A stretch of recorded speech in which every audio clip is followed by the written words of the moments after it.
Man, y'all been listening to Tebow. He been speaking out about these evil white people, man. He exposing them left and right, bro. Check this out. The number one offender type is biological fathers, but by far it is being done by middle-aged Caucasian men.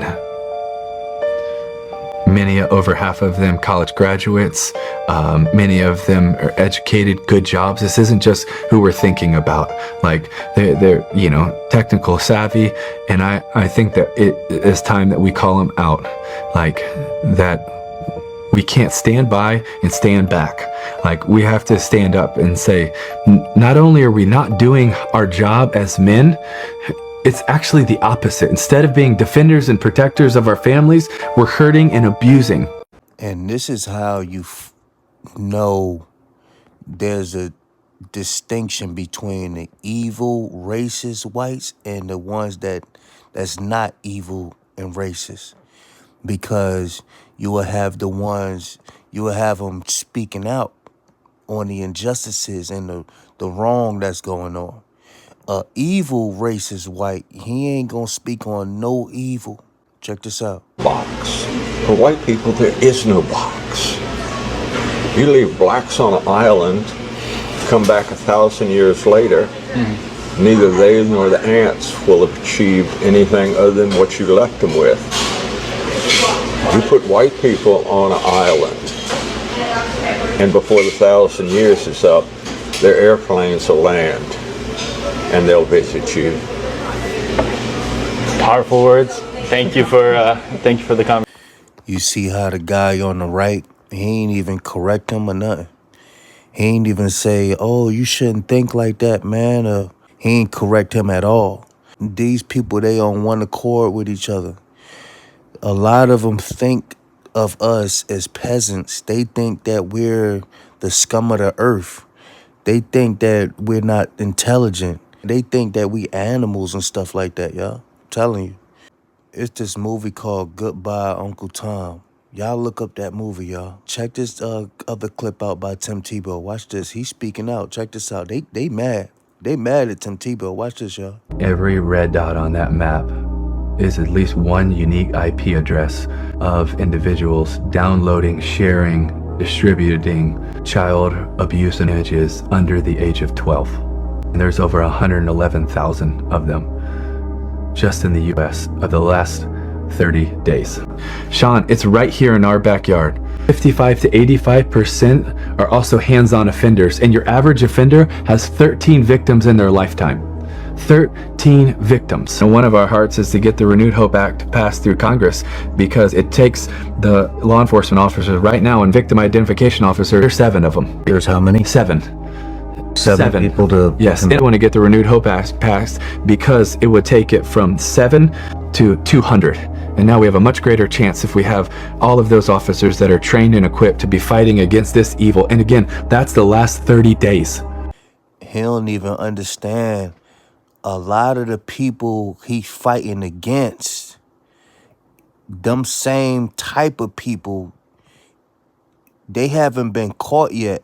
And he going to the same type of people he fighting against. You know what I'm saying?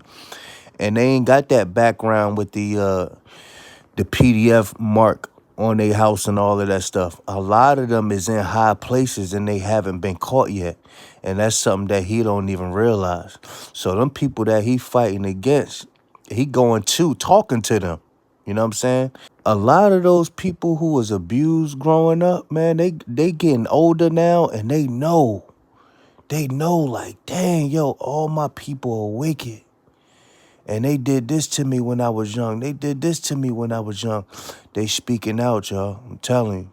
My name's Kelsey Zazanis. I am a survivor of child rape. I was raised by a serial child rapist. I'm also a survivor of child pornography. Today I'm going to be telling the story of my childhood, being raised by a child rapist, the aftermath of that, what surviving it looked like, how it impacted me through adulthood. I want to recount it in as much detail as my memory has. I have a pretty vivid memory, so there might be some graphic depictions of child and other sensitive topics, and I just want like anyone listening to listen at their own discretion. Yeah, and just be prepared.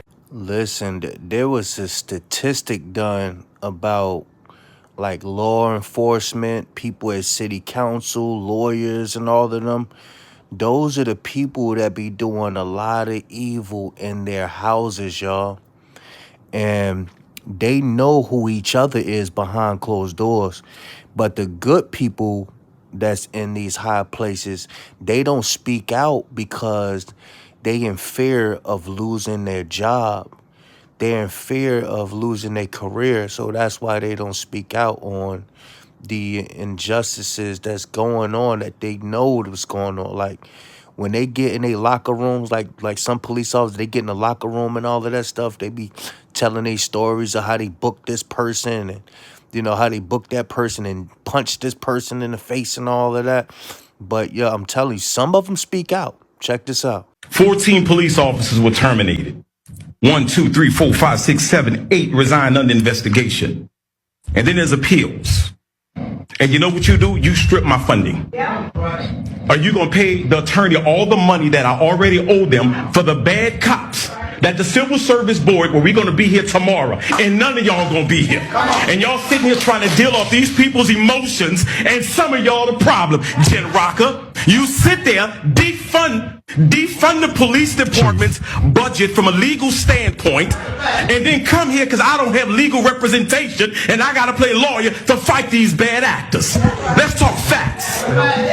Let's talk facts. And then what you do? Then you go and you appoint people to the Civil Service Board that have direct ties to the union. There are 5 people on the Civil Service Board. What's wrong with good law-abiding citizens? You putting people on the Civil Service Board with direct ties to the union and wonder why they reverse the decisions that I make. I've been quiet, but I'm not going to be quiet no more. Where were you when they called my kids gangbangers? Where were you? You know about the pictures when they called my black boys gangbangers, and I prayed for them.